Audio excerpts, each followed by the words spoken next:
Here's a segment from a recent Gun Talk radio episode. You can listen to all the Gun Talk radio podcasts however you tune in, or check out guntalk.com for more.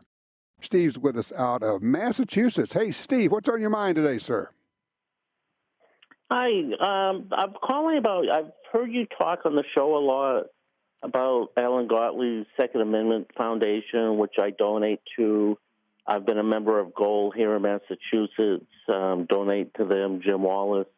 Right, good group. States like mine in our current situation, I feel like the courts are going to be our hope and salvation.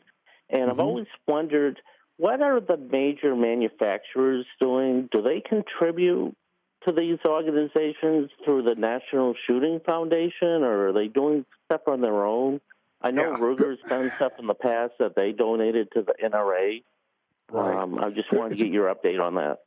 That is a great question. And as you might expect, when you have dozens, if not hundreds, of people making guns and ammo and accessories and everything else, the answer is different for each one. But yes, the gun manufacturers, the gun industry generally, in the past, a lot of them have spent a lot of money with the NRA.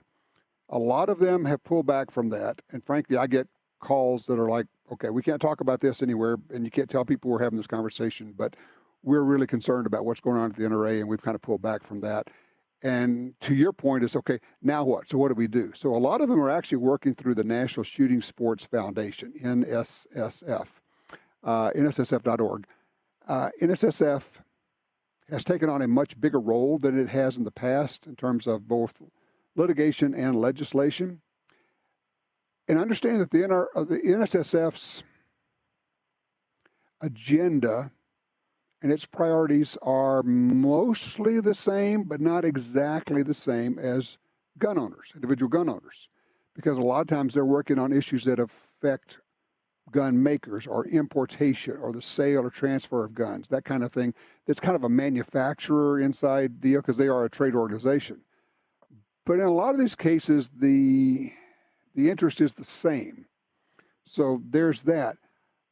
But I get what you're saying. And Steve, I agree. I think maybe there's a need to make a call to gun makers, especially right now. They're making money hand over fist, to say, hey, we need some support on some of these lawsuits out there. We need some support for the Second Amendment Foundation, for the Firearms Policy Coalition, for Phil Journey's efforts. And I'm not sure who's doing what. And sometimes, I do know this for a fact, sometimes they do things that they would just as soon not be public in some cases, especially if it's a publicly traded company. There are only a few of those. So there's that. It's a great question, though. Thank you, sir. And I tell you what, I will relay that to gun makers that I talk to.